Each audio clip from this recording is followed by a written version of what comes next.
Hey, what's up everyone? Welcome back. It's another... What is it? In this video, I'm going to talk about what I picked up in the month of May, and I have a lot of stuff. May feels very gluttonous. And there's a lot here, and I don't want to waste your time. But I do want to talk about everything I picked up this month, so let's get into it. Let's start with Black Series. Black Series seems like a good place to start. All right, first on deck is the Mandalorian Grogu mud-covered Black Series figure. That's a Target exclusive. I said I wasn't going to get this, but then it went on sale at a price that was much more affordable, and I grabbed that one. I had a friend who made a deal for a Kenner Black Series Boba Fett. I didn't get that, but he was able to throw in this, the Mace Windu that I was missing. It's a Walmart exclusive, so was able to pick this up. Thank you, Glenn, for that. I know I still owe you money for this, but yeah, I have it. There's a minor little ding there, but it's fine. And then on May the 4th, it was a miracle. It was a May 4th miracle. A friend, Jordan, was able to pick up this for me.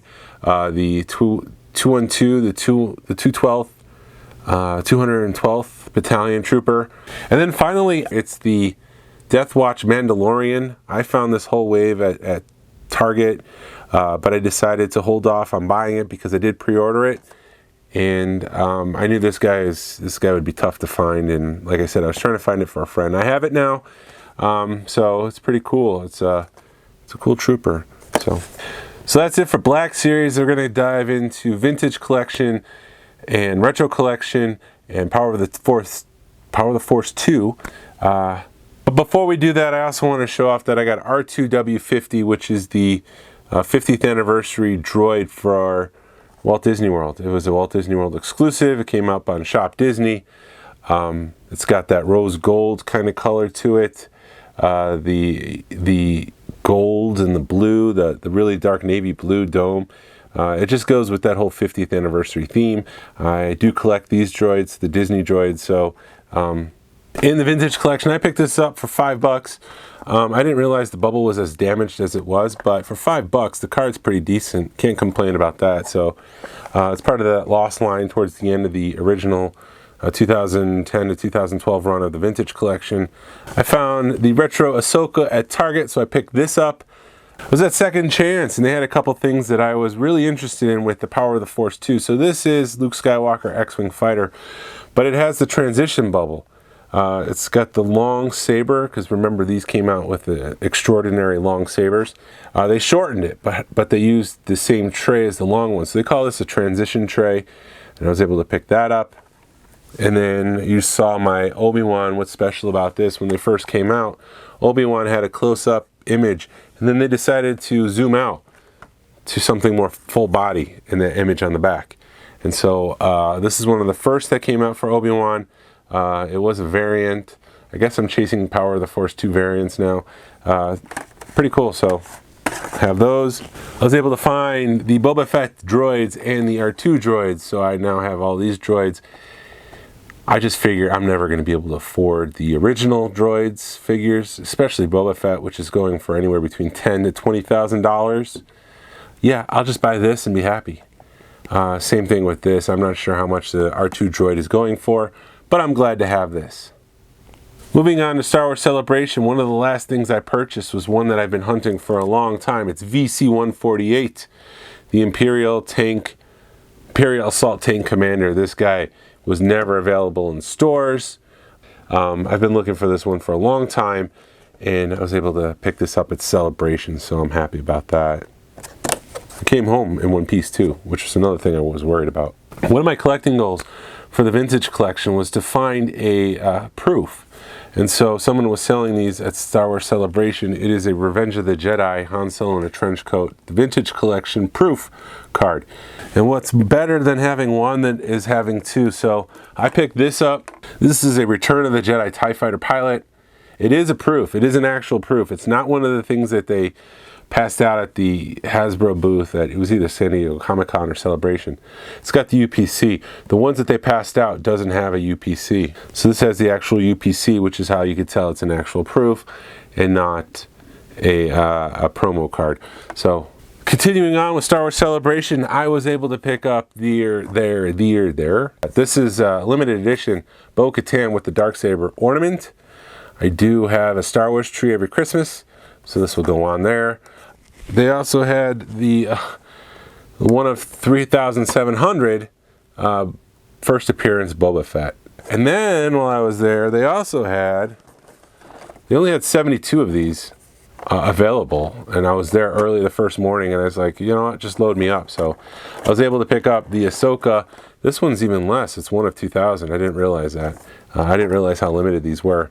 But yeah, so these will be on my tree come holidays. I was at Andy Loney's booth at Celebration, and he had a bunch of these. They're the Titanium Series Micro Machines. Towards the end of the Micro Machine run with Hasbro, they had these available. So this is the Wookiee Flyer 2006 convention exclusive Starfighter, which is in gold. It's Darth Vader's TIE Fighter. They have a Jedi Starfighter, just a regular Starfighter, as you can see on the back. These are all sign-off samples, which means that they were internal. Somebody looked at these, reviewed them, and said, yeah, this is clear to go into production. We don't need any changes. On the back, there are no listed changes on any of these. I also picked up Obi-Wan Starfighter. And again, no changes on the back. These are all pre-production. Always on the hunt for Micro Machine pre-production stuff. It seems to be my primary focus outside of carded stuff, as you see behind me. Speaking of pre-production, at room sales, I picked up this titanium. It's part of this whole line, but it's a titanium Millennium Falcon. It's painted silver. It was never available silver. It came out gold, similar to this guy right here. Similar to this. However, the gold version was available in a Transformer. It was the Millennium Falcon. It was a two-parter. Two different Transformers came together to create the Millennium Falcon. And it also came with this. However, it was in gold. So this is the silver pre-production version, which I'm on the hunt for more pre-production Micro Machine vehicles. And I'll take what I can get because they're difficult to find. There's a lot of people with connections with, as I talk to people and learn a little bit more about pre-production, there's a lot of people with connections to Hasbro or Kenner, not Galoob. So finding pre-production Micro Machines is very difficult, and I'll take what I can get. So I have this, and I'm happy about that. And then I have a friend who told me he had these two things, so I was able to pick up an Ideal version. Ideal is the German producer. It's a TIE bomber. It's in great condition. Ecstatic to have it in good condition. It's tough. It's getting more and more difficult to find these Micro Machines in good condition, just because people didn't care about them as much as they cared about their action figures. So to have a German version is awesome. The thing I'm really, really ecstatic about is this. This is something I've really wanted for a long time, which is a miscard. It says that it's Darth Vader's TIE Fighter, but as you can see, it's a snowspeeder. So it's a miscard. And that's incredible. The last item I have for show is something I picked up at room sales. These are flat boxes, which are pre-production. Lightly, they are pre-production, but they're not anything incredibly special. It's not a chromalin, it's not a proof. They would get these in advance to look at and use in-house. Basically, they've never been used. These are all Action Fleet. I have Anakin's pod racer here. I have the Flash Speeder, which was seen towards the end of the Phantom Menace, real briefly. Mars Guo's pod racer. And then the final flat box piece that I have is the Trade Federation landing ship. All Action Fleet, all Micro Machines. It's my understanding that Galoob still owned Micro Machines when these were made. It wasn't until later in the line, in the Episode 1 line, that it transitioned over to Hasbro. And they made, I think, 4 ships. There was the Royal ship. There was the Trade Federation control ship. And there was 2 others. Can't remember off the top of my head. But I have these flat boxes, which is awesome. Any pre-production Micro Machine, again, is the stuff that I love. And I can't wait to incorporate that in part of my collection and my display. So that's it for me. That's all I picked up.